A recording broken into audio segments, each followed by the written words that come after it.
The surprise is not that they've done it. The surprise has been how receptive the audience has been. Hello and welcome to State of a Nation with me, Eylon Levy. Who is directing the information warfare campaign against Israel and the West, and how successful has it been? Since October 7th, I've been in the trenches trying to make Israel's case on the news, and so I wanted to zoom out and speak with an outsider who has nonetheless been sucked into the information war against Israel. Warren Kinsella is a seasoned Canadian Liberal Party political operative, author of about a dozen books, who's counting at this point, journalist, and is now working on a new book, The Hidden Hand, about the information warfare against Israel and the West. He's here in Israel and joins me now in the studio. Warren, how are you? Great. Thank you for having me. I suppose first things first, congratulations about the Liberal Party victory in Canada.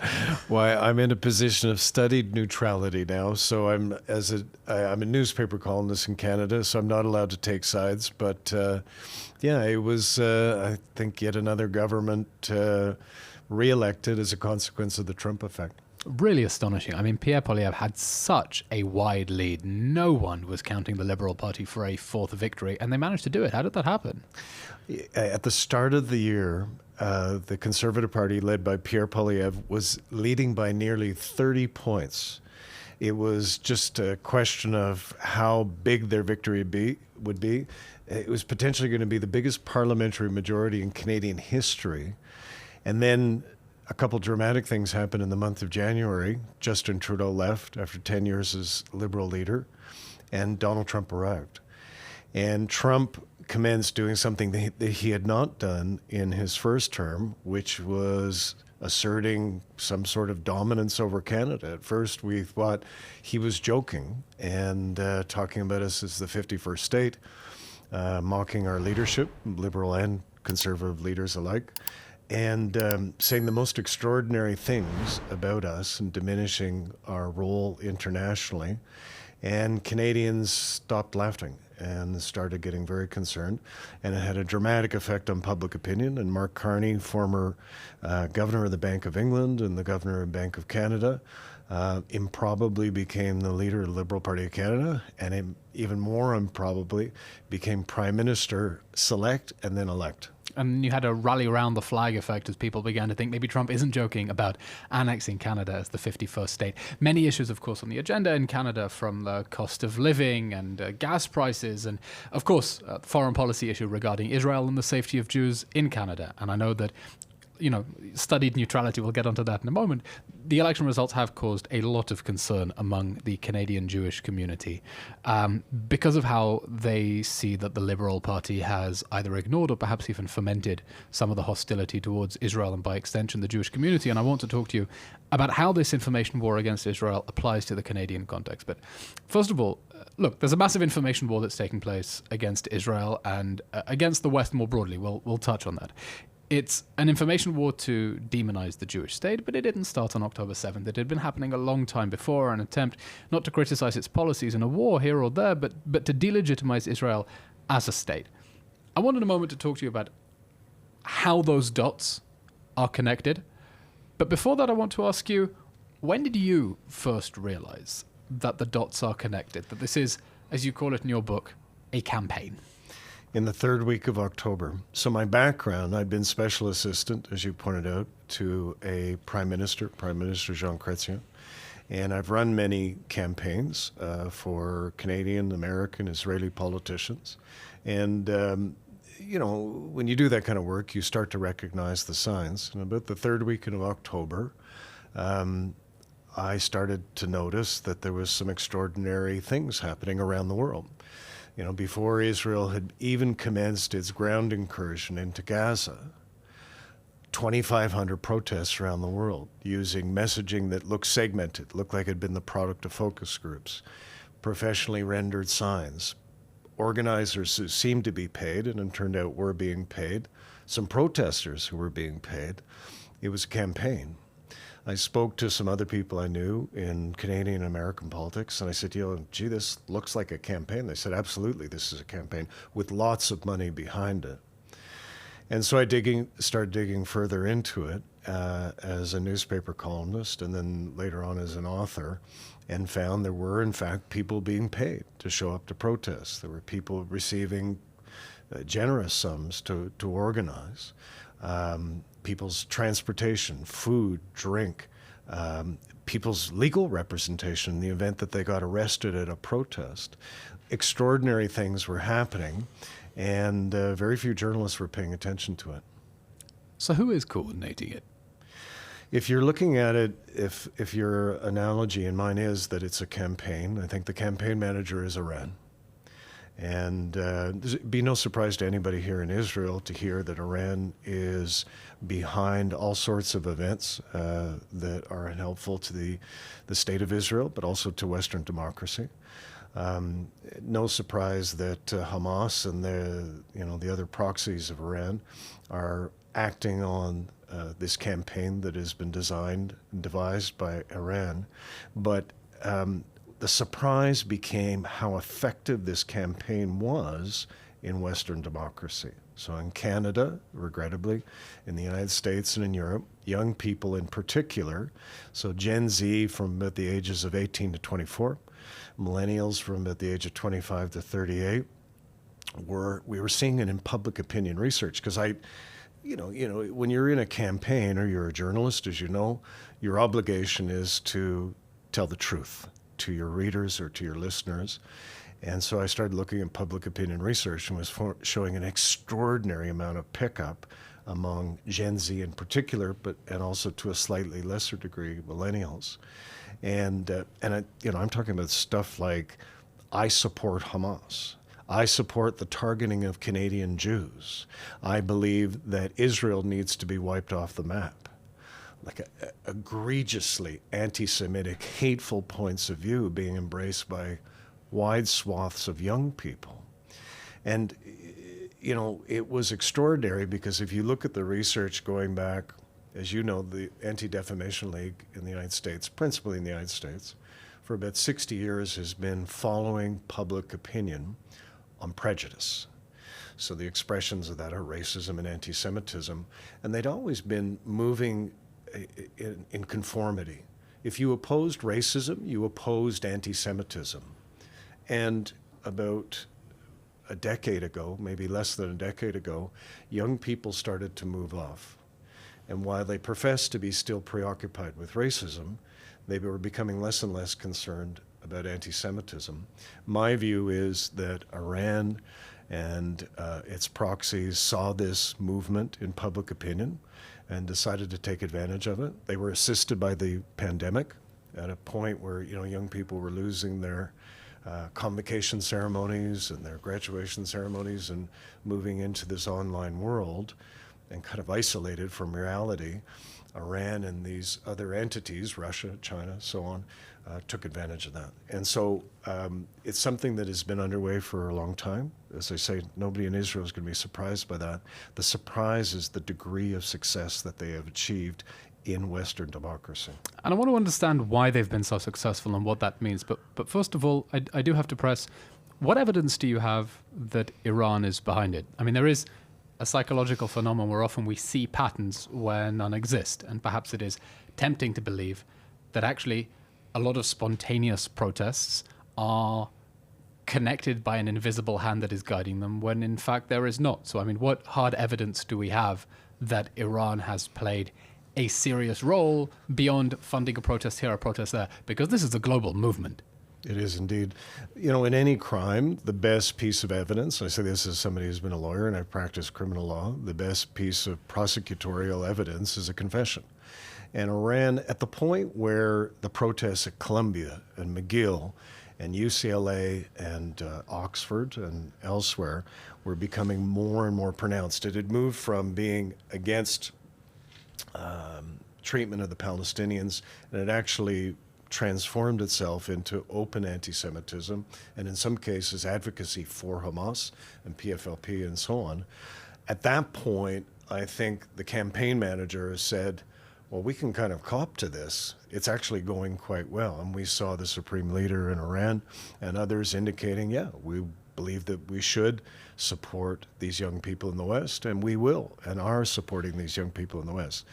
The key question arising out of your question is the support material or rhetorical? And we've seen... Right, I saw a statement from the supreme leader of Iran who compared the campus protesters to Hamas and Hezbollah and the Houthis as being branches of the as being different fronts of the resistance. Mm-hmm. Well, the SJP, Students for Justice in Palestine, which ran every single encampment at every single university campus in Canada and the United States last summer, they're considered to be the public relations arm of Hamas in North America. We don't know where they get their money from. They don't do any public disclosure. We don't know who's working for them. You're telling me these organizations' finances are completely opaque? No one's been able to track down the source of the funding? We've been able to, people like me, journalists like me, have been able to track down money that they've received. The big problem in Canada and the United States is nonprofits, non-governmental organizations, and charities. And so the degree of regulatory oversight that those organizations get in Canada and the United States, and to some degree in Britain, is inadequate, to say the least. So what's happening is there'll be an organization like Westchester in the United States, or even Samadoun in Canada, who act as a flow-through. So if you donate to them, they are moving funds along, sometimes to the Middle East, but often to these subordinate organizations to pay for legal representation, to pay for signage, what have you. And it's become, in the United States of America, there are 1,500 such organizations, and they're not all doing it on a volunteer basis. They're not all doing it out of the goodness of their heart. We've got evidence now that people are in fact being paid to show up, to organize and participate in these anti-Israel, anti-Semitic protests. Is there a smoking gun connecting it to Iran other than their confession? Because, you say confession, someone else might say they're boasting, and sometimes people boast and take credit for things that they're not responsible for. We've yet to receive a memo. There was one that was floating around. The biggest protest action, as they called it, that took place globally was on April 15th of last year. And so that was to shut down capitalism, which kind of is interesting because it testified to the nexus between the anti-Israel, anti-Semitic forces, but also kind of the far left. And so there has become an unholy alliance there. And they shut down businesses, government offices, major transportation arteries right across Western democracy. In that instance, Iranian dissidents came up with a document that they professed to be a planning document by the IRGC that here's what's going to happen, boys and girls, and here's how we're going to do it. I haven't been able to satisfy myself as a journalist that that document is authentic. Do I believe such planning documentation exists somewhere out there? Yes, but nobody's gotten their hand on it yet. You pointed Iran, but I wondered if we could actually unpack the role of Qatar, because Qatar has in recent years been the single biggest donor to American universities. It's donated, $6.3 billion buying influence in American universities. Nearly a third of that was in the last 4 years alone, $2 billion. What is Qatar up to, and how effective has that influence buying among American elite institutions, think tanks, universities been? Well, it's wonderful to support post-secondary education. Everybody should do it. And we need better educational institutions. But if you look at, I'm not sure I want despotic regimes supporting it, because it always comes with an ask. And it did in the case of Carnegie Mellon in Philadelphia. So this is an Ivy League university, a storied reputation, and they received millions upon millions from Qatar over about a decade. They did not disclose it. They're required by law in the United States of America to disclose monies that they're receiving from foreign entities. They and Harvard and Columbia did not. In the case of Carnegie Mellon, what's interesting is if you did a correlation between, or an extrapolation between the money being received by them and the explosion in anti-Semitism at that university, they just move in tandem. And is there causation linking them? I believe so. How? Explain the mechanism. Funding of foundations within the universities, funding of professorships within these universities. I think there was one individual I spoke to His name's Gary Wexler. I don't know if you've ever spoken to him. He's American, working for an Israeli NGO about 30 years ago. And he spoke to one Palestinian who said to him, we've learned from you. We've learned from the Jews. We're going to set up foundations. We're going to set up think tanks. We're going to create our own media. This is like in the days that predated the internet. We are going to create our own information and academic nexus upon which we are going to build this story. No longer are we just going to be reacting. We are going to be proactive. And it's precisely what they've done. And, that's my point, is the surprise is not that they've done it. The surprise has been how receptive the audience has been. And why has the audience been so receptive? Because, I can take billions of dollars and try to organize protests in favor of Israel in the United States. It probably wouldn't work, okay? Campaigns only work, and this as a seasoned political operative, they only work if you're pushing on the right buttons among your community. You can't just pour money and make people jump into action. So what is that weakness, that vulnerability that Qatar, Iran, whoever it is, has been exploiting, finding that they suddenly landed on fertile ground to wage this information war against Israel? It's the responsive chord. There was a Democratic operative named Tony Schwartz who did one of the most famous advertising campaigns in political history, and I spoke to him about it. And he said, in every individual, in every voter, in every consumer, there is a set of values, and values defined as this kind of ineffable stuff of life, hopes and dreams and fears, things that you can't define. If you can put them in words, they almost aren't values. He said everybody has those. So he said the objective of every advertiser, every politician, every community leader is to find that responsive chord. And so in this case, with young people in the West, in North America and Europe, it has been this anti-Israel theme. And so what I've tried to examine in the book... Why? Because of that divergence that took place that the ADL found, is their preoccupation with racism remained a constant, but their concern about anti-Semitism diminished. I'm going to be an annoying kid, but why? Because they regard this place that you and I are in as an apartheid fascist state. But why? Because if they already regard Israel as an apartheid fascist state, it means someone has already been very successful at information warfare and indoctrinating them. So let's take it down to source. How did this happen that so many... No, let's not just talk about the proximate cause. Someone arranged a protest in the last 2 years. This isn't about the last 2 years. What happened in the West that we lost an entire generation who were sold a vicious lie in the support of some horrible Islamist regimes? How did that happen? Two reasons, I would say.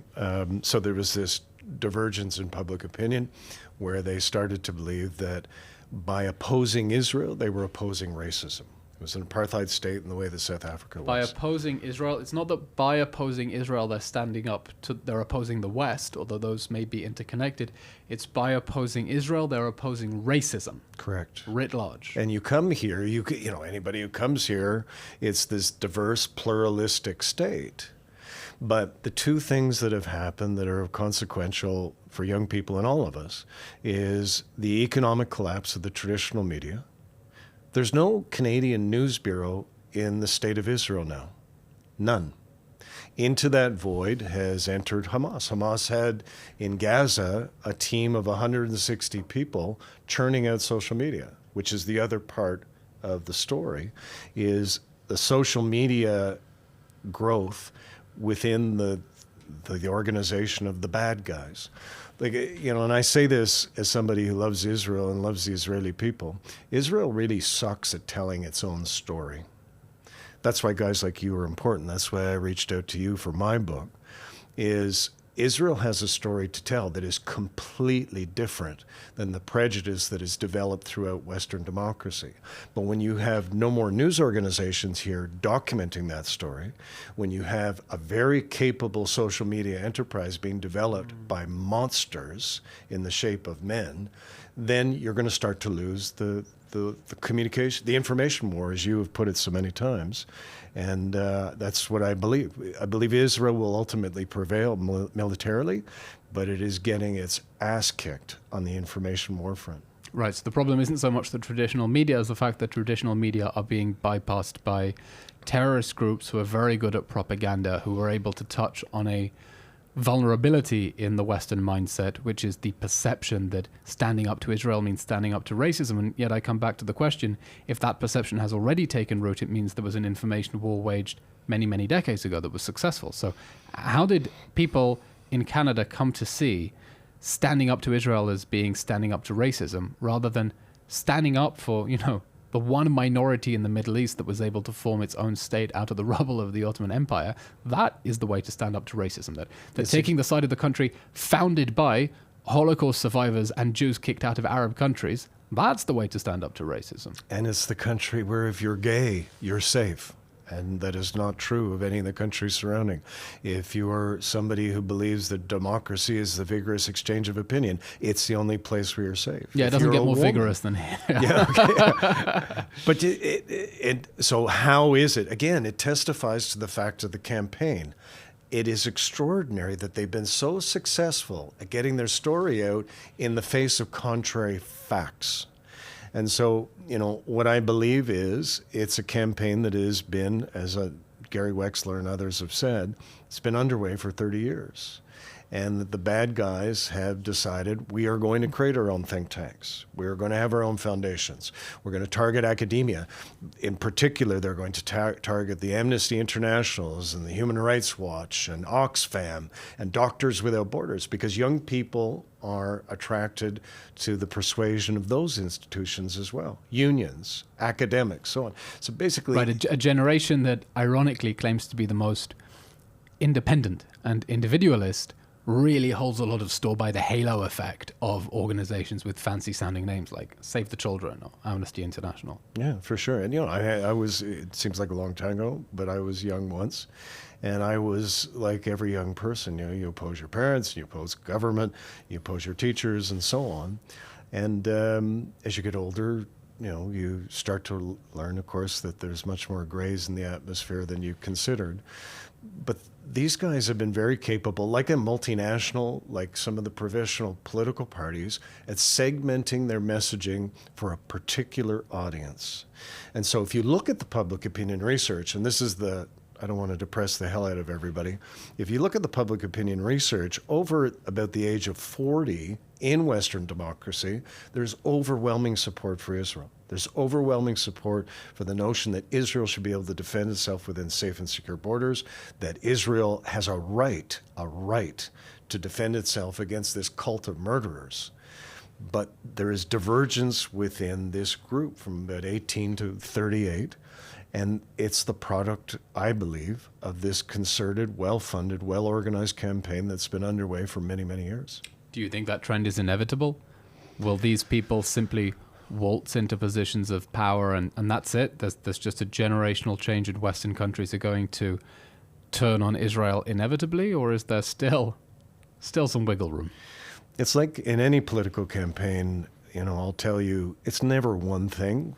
As you pointed out at the start of the show, Canada has had this big change. A lot of people have tried to reassure themselves it's just Trump, but it wasn't just Trump. In politics, there's no single thing that makes you win and no single thing that makes you lose. It's a confluence of factors. So there is, Israel not being particularly good about telling its story. It's been the economic collapse of mainstream media, the surge in social media that's got no oversight, no professional standards. You've got a prime minister who has been in power for a long time. If we're advising him, I would say it's time for you to go. You get about 10 years in politics and people get sick of your face, and he's very unpopular in the West. So he's precisely the wrong person to be advocating for Israel in the English language around the world. There's a number of factors at play here. The frightening thing is the number of young people who have bought into what is unvarnished hate. And it's not going to be a fix that we're going to be able to do in a weekend. It's taken 20 years to get to this point. It may take us just as long to get out of it. What practical steps do you propose? If already we're thinking in terms of the language of a campaign, it's clear you can't play whack-a-mole here, and it's not about disputing casualty numbers here or pointing out how many trucks of international aid Israel has let into Gaza. This is a much, much bigger question. So how can Israel and its supporters begin to mount a fight back? At the conclusion of Hidden Hand, I offer some solutions. Among them are, the social media mavens have realized billions from their platforms, and they have enormous power. With that power, it must come responsibility. So they need to realize that we expect them to be in the business of promoting truth, not lies, and to change the way in which they do business. Which means going back to the framework of fact-checking and not having a free-for-all on social media, right? There is a tension between seeing these platforms as needing to promote truth and a commitment to free speech, because free speech includes the right to spout drivel. Enforcing their own end-user agreement. Like, that's why I say to them all the time, these are your own rules. You promulgated these rules. Enforce them. So, too, in Western democracy, in Canada and the United States, it is an offense to commit an offense wearing a mask. And, that has been a common element of all of these hateful protests around Western democracy, is they're wearing masks. That's a criminal offense. So what I'm saying is enforce the laws that are already on the books. We don't have to create new laws. We actually have those already. We don't need new bubble zone laws. We already have those in respect of abortion clinics and hospitals. We need to say, you guys need to ensure that somebody going to synagogue to worship when they're at their most vulnerable needs to be protected. So that, again, is something that's already written down. And then in respect to the media, I think that Israel and Western democracy, there needs to be a better coverage of this place, of this country. And it used to exist. In the case of Canada, our lead broadcaster, supported by the state, is the CBC. It has become a fulcrum for anti-Semitic content over the past... Anti-Semitic content? Anti-Semitic content. That's a very big allegation. It is. And, for example, they've got somebody who's an editor. I hear from journalists there on a regular basis who wears a keffiyeh in the newsroom. He's permitted to do that, but he publishes blood libels on social media. I got in touch with his bosses. I said, what about this guy? They said, well, he's permitted to do that. Their representative in Gaza, their eyes and ears, to quote their own phrase, is somebody who has promoted Hamas. He is their cameraman in Gaza, paid for by me, the taxpayer. So, that is a change that we need in the mainstream media. And, we need better coverage of the Israeli story. Israel sells itself if news organizations commit to coming here at times other than a missile landing at Ben Gurion. Well, actually, I'm sorry. Nobody covered that, I think, except for me. Really? In Western democracy. Iran's proxy army in Yemen fires a ballistic missile that by a hair's breadth avoids a mass casualty event inside the airport terminal. It doesn't get covered by Canadian media. No. I wrote a column about it, commenting on the fact that it attracted no attention. My girlfriend was on the way to the airport at that time, and we were both talking about how extraordinary, how courageous Israelis are, living under the yoke of death and doom on a regular basis, but the total disinterest of the West in this important story. If that had happened outside of Heathrow, if that had happened outside of Pearson and Toronto, we would have shut down those countries. Like, it would have shut down those airports at the very least. So there is an unfairness clearly towards Israel, and there needs to be a better commitment to coverage here. And then in respect of all those different institutions I enumerated, unions and academia and so on, there needs to be, some self-analysis, some critical self-analysis and change. You speak specifically in the context of the information war about the information war against Israel, which is playing off on this dynamic that at some point opposition to racism and opposition to anti-Semitism veered off. But I wonder more broadly whether you identify any information war against the West more broadly, and whether these campaigns are connected or they're different. What do you see? I was at a protest in Toronto. Every single weekend they're out right in the center of Toronto by our largest shopping center. And it was fascinating walking around there because you had the usual crew who were shouting slogans and hateful things about the Jewish state. But you also had this group of international socialists and Marxists and so on. So as I indicated earlier, there has been this unholy alliance that has come together, and they've recognized that they have some shared interests. And they've organized together, and you see that across North America to some degree in the United Kingdom as well. And I think what's happened with the far left, my first book was about what I called an unholy alliance between different organizations that were anti-Semitic. So the Nation of Islam, the American Indian Movement, the Aryan Resistance Movement, all of these organizations were quite different. They were racial separatists, but they came together for their shared hatred of Israel, and they were funded by Libya. So this is really an extension of that, but a much more effective extension of that, or representation of that model. You know, I think that's what Colonel Gaddafi was attempting to do. That's what others have attempted to do. I think Iran, with the assistance of their banker in Qatar and so on, has achieved it. You know, if anybody in Israel goes to the West, they're guaranteed they're going to be very sad. They're going to be depressed about what they see. And just the unbridled hatred being expressed towards this place that is unfair and untrue. And it's not based in fact, it's based in something else entirely, and it needs to be confronted. Warren, this has been a fascinating discussion. Really interesting to hear your outsider's perspective, although given how deeply you've been sucked down the rabbit hole of investigating this, I'm not sure it's fair to call you an outsider anymore. Warren, when is your book, The Hidden Hand, coming out, and how can people follow your work? It's coming out with Penguin Random House in the fall is the plan, and we're also doing a documentary based upon it, and you've very kindly agreed to participate in that, and that too is coming out towards the end of the year. So thanks for having me on. And best place to follow you on social media? Yes. Which bypasses the traditional media that's short-circuited anyway? Yeah. I've stayed there. I keep the fight going, and I think it's important not to vacate the battlefield. So, yeah, I'm on X and Facebook and all of the usual ones. Okay. What's your handle? Kinsella Warren on X, and Warren Kinsella. I've got a few platforms on Facebook. Very confusing. It's the other way around. Warren Kinsella, Kinsella Warren, whatever your name is. Thank you very much for coming on State of a Nation. Thanks, my friend. And that brings us to the end of today's episode of State of a Nation. As always, if you enjoy these episodes, please subscribe on whatever platform you get your podcasts. Give us a like. State of a Pod on social media. If you want to sponsor any of these episodes, get in touch with us on social media, either State of a Pod or get in touch with me directly on social media. And we'd love to have you sponsor an episode here of State of a Nation. I'm Eylon Levy, and thanks for joining.